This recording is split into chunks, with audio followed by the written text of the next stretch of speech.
말씀하신 김에 그럼 변방론을 우리가 이제 선생님 사상과 관련해서 지금 말씀하셨으니까요. 예.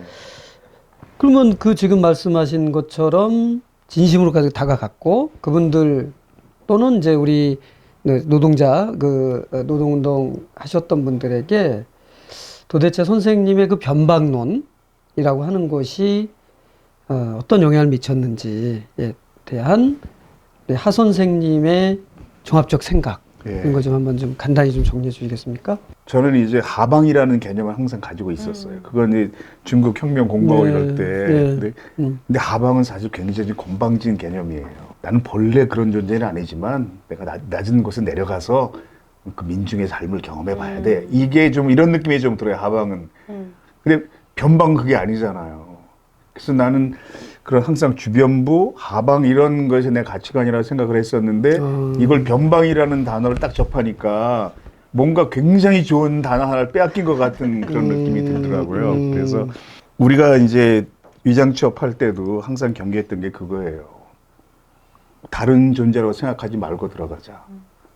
그래서 그때는 어떤 표현을 썼냐 하면 제 친구들하고 그때 노동자가 1000만 명이라고 그럴 때예요. 그때는. 1000만 노동자. 네, 그냥 1000만 노동자의 머릿수 하나 보탠다는 생각으로 들어가자. 폼나게 노동운동 못해도 그냥 1000만 노동자의 머릿수 하나 보태는 생각으로 들어가서 망치를 들자. 이런 생각이었거든요. 이런 얘기를 했어요. 왜냐하면 위장취업이라는 게 본래 나는 그런 존재는 아니지만 들어가서 그들과 함께 세상을 바꿔야 돼. 이런 건방진 태도를 버리자. 근데 그게 정확하게 변방 의식이거든요. 그리고 노동운동이 위기에 처할 때마다 항상 어떤 해결책을 제시하냐면 초심으로 돌아가자. 이렇게 얘기하거든요. 그 초심이 변방이거든요. 저뿐이 아니라 모든 이론가들이 혁명은 풀뿌리에서 시작된다. 이렇게 얘기해요. 그러니까 그 명망가들이 모인 대표들이 모인 것에서 이루어지는 것은 풀뿌리에 형성된 의견을 잘 수렴하는 것에 불과하고 그런 명망가들 대표들은 풀뿌리에서 형성되는 의견들을 잘 반영하고 수렴하는 게 그들의 역할이고 세상을 바꾸는 것은 풀뿌리에서 이루어진다. 이건 미국의 시민운동가도 그렇게 이야기해요. 철두철미한 변혁운동가뿐이 아니라 근데 그 풀뿌리가 변방인 거잖아요. 근데 이승엽 선생님이 모든 창조는 변방에서 이루어진다. 다만 중앙이 부패하는 것은 변하지 않기 때문에. 근데 다만 컴플렉스가 없어야 된다.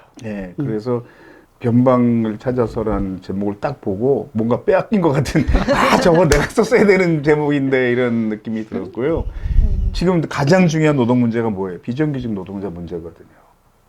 그게 비정규직이 변방이거든요. 노동 문제에 있어서는. 그리고 우리 노동대학 수강생 중에 그 최초의 소방관 노조 위원장 맡으신 분이 계셔요. 여성 소방관이세요. 39년 봉직하셨고 정년이 이제 1년 남으셨는데 그래도 그걸 맡으셨어요. 소방관 노조가 2021년 7월에 동시에 거의 3개가 생겼어요. 왜냐하면 이제 민주노총 계열 하나, 한국노총 계열 하나. 이쪽이 인원이 거의 비슷하게 많은데 민주노총 계열이 조금 더 많아요. 양쪽 다 싫다는 쪽 하나. 그래서 이제 동시에 3개가 생겼어요. 근데 이번 한국노총 계열의 소방관 노조 위원장을 맡으셨는데 그분의 그 자녀가 그 성전환 수술에서 남성이 된 아들이에요. 그래서 그분을 주인공으로 한 다큐멘터리가 극장에도 상영이 됐는데 너에게 가는 길이라고 성소수자분에 관심 있는 분들은 다 아는 작품입니다. 근데 그분이 그런 얘기를 하시더라고요. 자기 딸이었지요. 근데 남성이 되겠다라고 했을 때 자기가 정말 힘들게 결심했대요. 내가 너에게 아무 말도 하지 않겠다. 쉽지 않았다는 거죠, 그게. 근데 그 다음엔 어느 단계가 됐냐 하면, 널 이해할 수 있게 됐어. 전 거기가 끝이라고 생각했어요. 이해할 수 있게 된 게. 근데 지금은 그분이 아들을 진심으로 존중한대. 그 제가 든 생각이 내가 비정규직 노동자, 사자, 약자, 소외되어 있는 사람들, 사각지대에 있는 노동자를 위해서 활동한다고 뭐 거창하게 표현하면 살아왔다고 생각하지만 진심으로 존중하는가 그 사람들을? 이런 반성을 하게 되더라고요. 그 사람들을 위해서라고 생각을 했지 정말 같은 존재라고 생각을 하고 존중했을까? 내가 비정규직을 존중했을까? 이런 생각이 들거든요. 근데 비정규직 노동자를, 이주 노동자를, 주변을 존중하는 것, 그게 단 변방론의 거의 완성이라고 생각을 해요. 우리나라에서는 되게 정규직 노동자들이 같은 회사의 비정규직 노동자들이 노동 조건 개선을 주장하거나 정규직화나 직접 고용을 주장하면요, 이렇게 얘기해요. 너 억울하면 나처럼 시험 보고 들어오든지 공부해서. 그렇게 얘기하더라고요. 이게 얼마나 천박한 가치관인지에 대한 그렇습니다. 교육을 받지 못한 거거든요.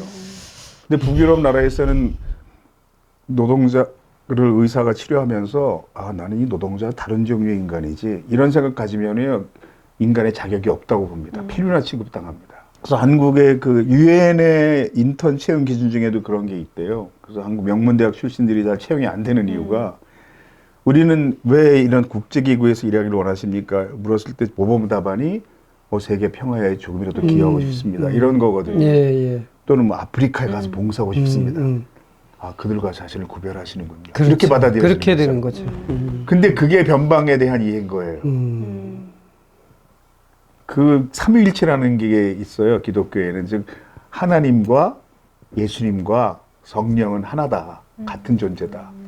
그러니까 하나님이 하늘에서 인간을 구하려고 하다 안 되니까 직접 자신이 인간의 몸으로 내려올 수밖에 없었던 것이 예수님이다. 이게 삼위일체거든요. 변방으로 온 거죠. 같은 존재가 된 거예요. 높은 곳에서 도와준 것이 아니고, 아, 내가 같은 존재가 될 수밖에 없다. 전 이게 노동운동 속에서도 거의 변방의 완성이라고 생각합니다. 네. 그래서 변방 말씀을 하시는데 이제 다른 맥락도 연결을 해볼 수 있는 게 80년대 유행했던 게 종속이론이에요. 중심부와 주변부로 나누는 거잖아요. 그래서 문제는 핵심은 중심부의 자장 속에 이게 있는 착취되는 외부 구조잖아요. 주변이.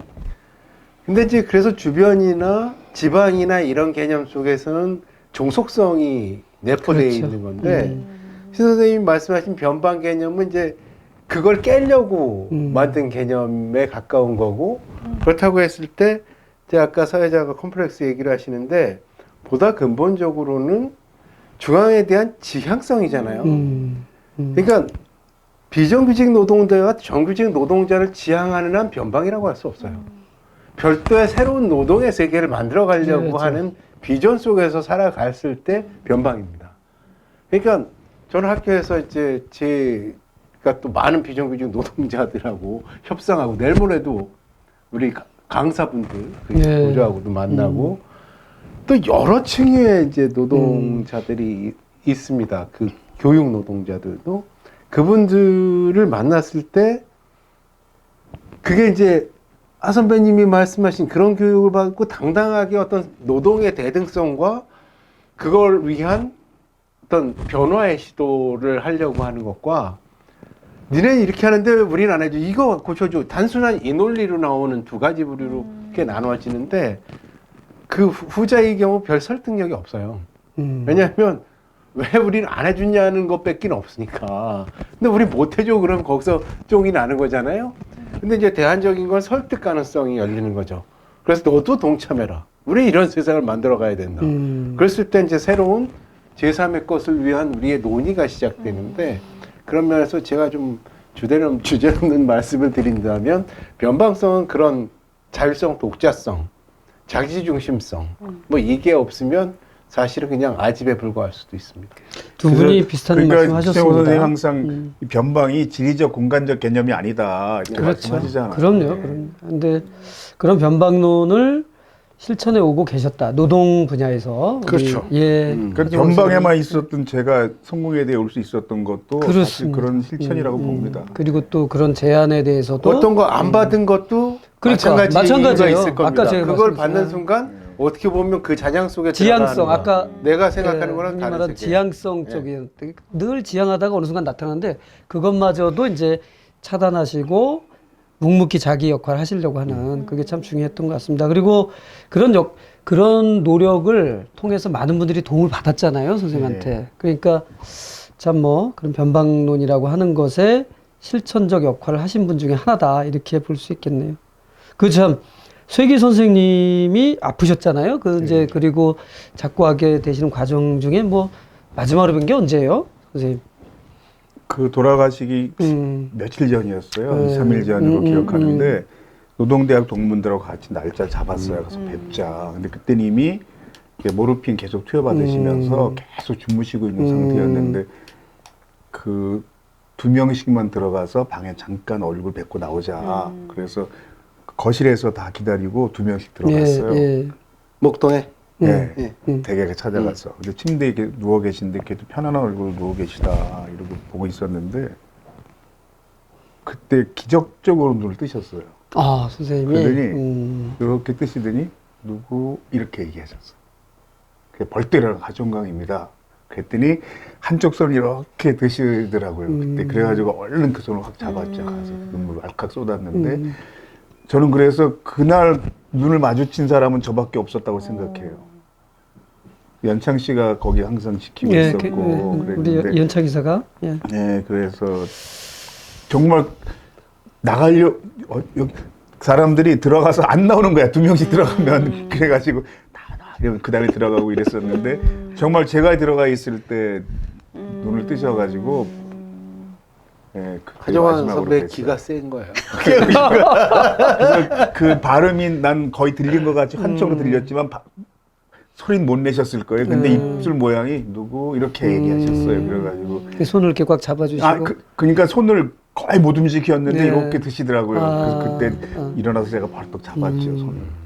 아휴, 이거는 뭐 이론이나 뭐 이런 걸 떠나서 인간과 인간의 아주 원초적인 얘기인 것 같습니다. 원론적인 얘기인 것 같습니다. 예, 뭐 그리고 그게 처음에 잊어버리지 않으시겠어요? 몸에 아프셨을 때는 사실 그게 우리가 흔히 착한 암이라고 이야기하는 갑상선 암인 줄 알았잖아요. 다들 병원에서 그렇게 진단을 했었고 그래서 갑상선에 뭐가 생겼다고 그러는데 간단한 수술이고 이렇게 처음에는 그게 걱정하지 않아도 되는 병인 줄 알았어요. 그랬다 나중에 그게 아니었다. 그걸 알게 된 거죠. 예. 또 그런 개인적인 선생님과의 마지막 그 인연을 또 갖고 계시고 영원히 잊을 수는 없는 거잖아요. 예. 그거야 뭐 떠오르면 딱 하는 거니까. 예, 알겠습니다. 근데 뭐 하 선생님이 이제 그런 활동만 한 게 아니라 제가 또 이게 자료를 찾은 건 아닌데요. 네.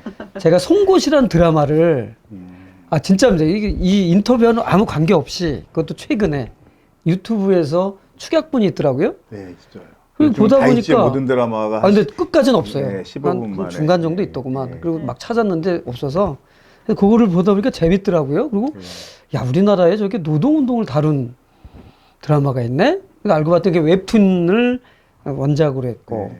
그렇게 자료를 보다 보니까 하종강 선생님이 보이는 거예요. 네. 그걸 봤더니 그 송곳의 누구냐 우리 안내상 씨가 연기한 네. 구고신이란 배역의 실제 모델이라고 알려지셨더라고요. 예. 아주 그것도 유명해지셨는데 그 드라마의 관계가 어떻게 좀 말씀 좀 그러니까 해주시죠. 예. 되게 이제 여러 사람 이야기를 모아서 캐릭터 하나를 만드는 거잖아요. 내가 애니메이션 만화에 좀 관심이 있었어요. 그래가지고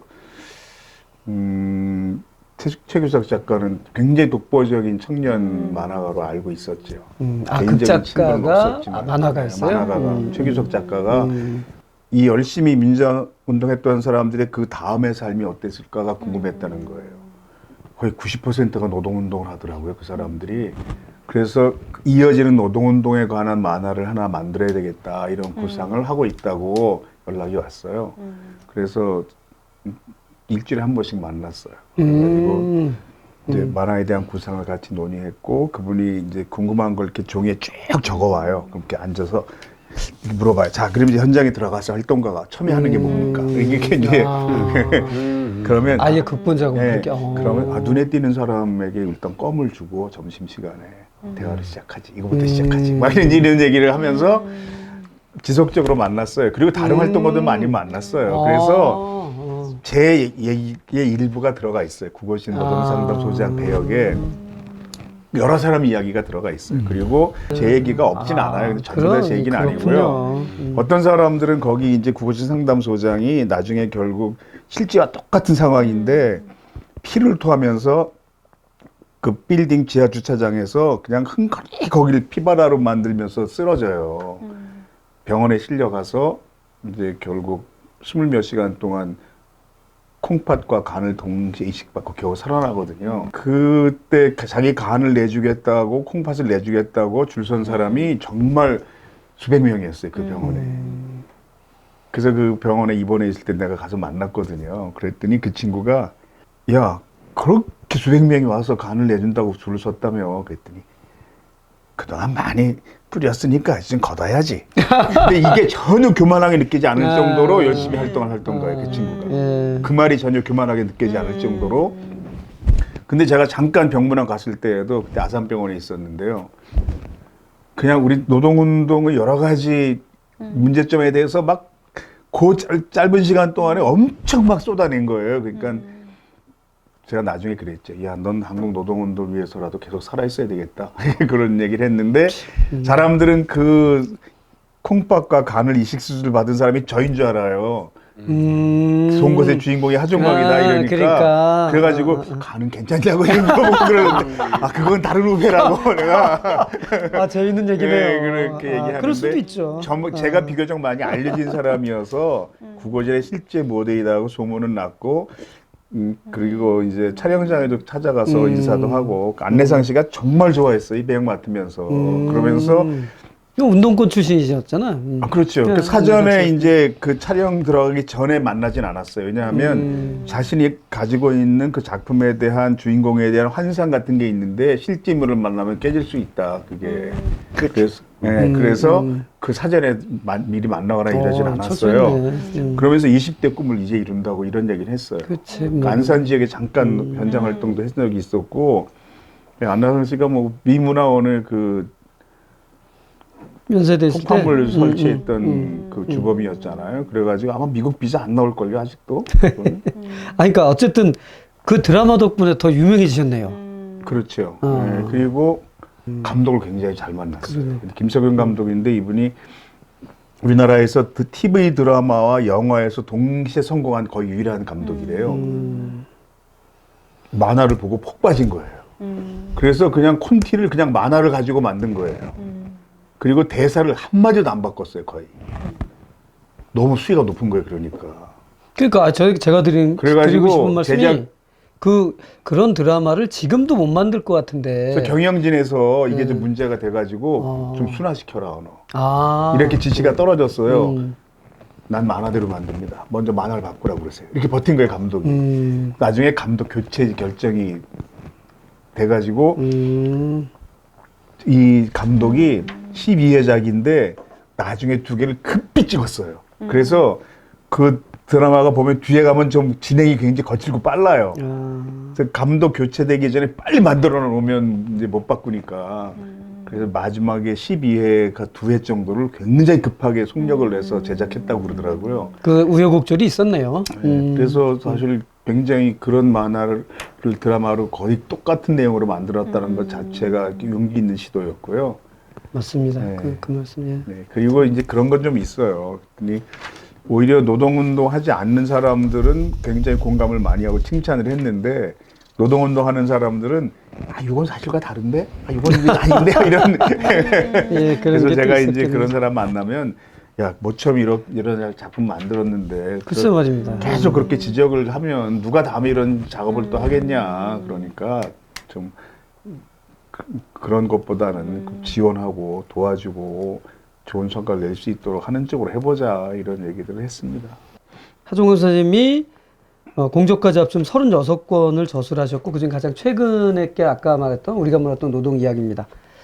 이거와 관련해서 한두 가지만 더 질문을 좀 드리고 싶은데요.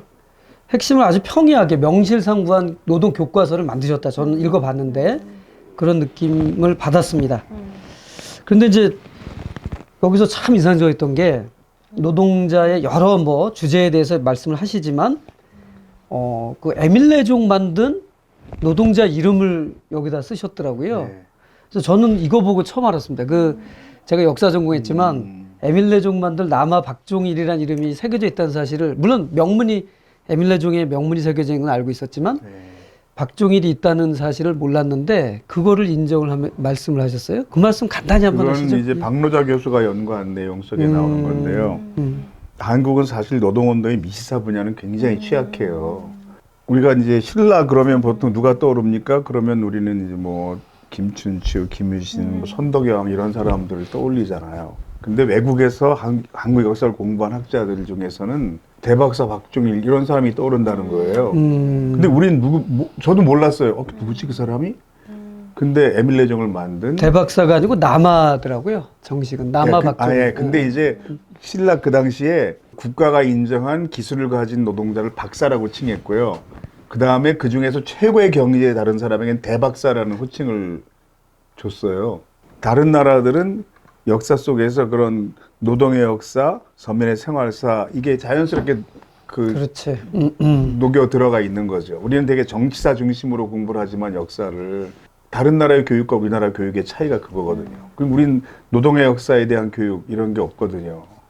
그러니까 백제 역사를 생각해도 마찬가지거든요. 우리는 보통 뭐 그 의자왕, 계백장군 이런 사람들을 떠오르지만 외국에서 한국 역사를 공부한 사람들은 뭐 성마재미, 양기문 이런 사람을 떠올리거든요. 백제 그러면 그 일본에 가서 그 고대 건축 사람들? 기술을 예. 가르쳐준 일본 일본 박사들? 고대 건축의 아버지가 존경받는 그런 사람들이거든요. 그리고 세계에서 역사가 가장 오래된 기업이 그 1500년 된 일본에 있는 고대 건축 수리하는 그런 기업인데 그 기업 설립자가 백제 사람이었거든요. 근데 우리 교육 속에 이런 내용은 없는 거죠.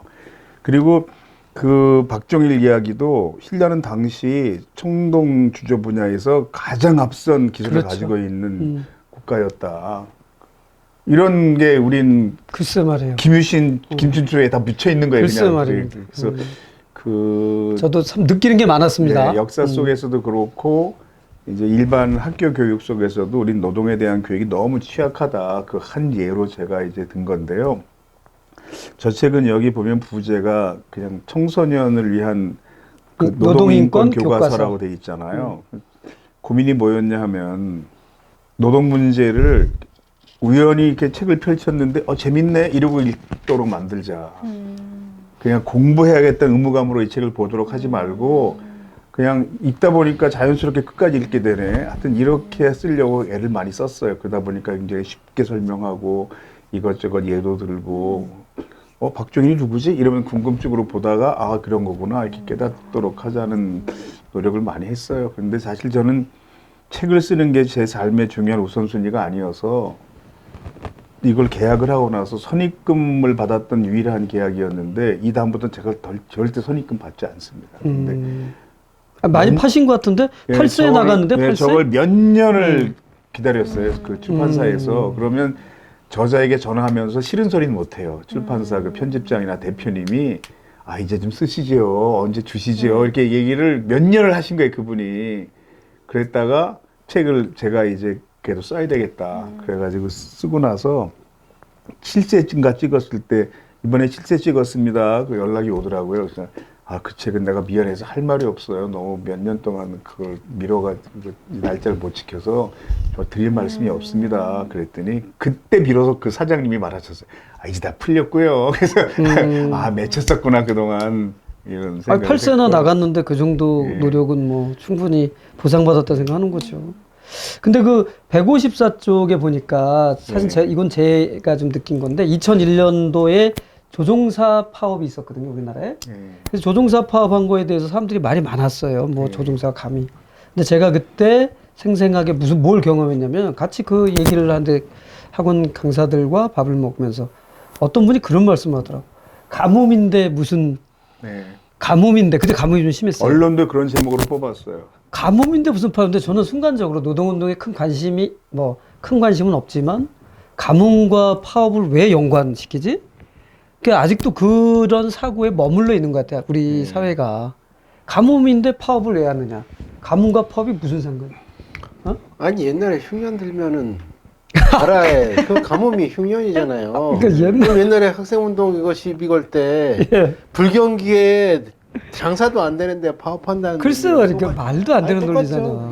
지금 그럼 뭐 가뭄이면 밥도 먹지 말아야 되나? 그럼 말도 안 되는 그러니까 소리지. 우리는 기본적으로 기본권 행사하는 것도 시민이 불편하면은데 왜 불편한 걸 하느냐라고 하는 수준에 머물러 있으니까. 맞습니다. 근데 그런 거를 싣고 아주 재미있게 여기 썼으니까 여러분에게 강력히 제가 한번 추천드립니다.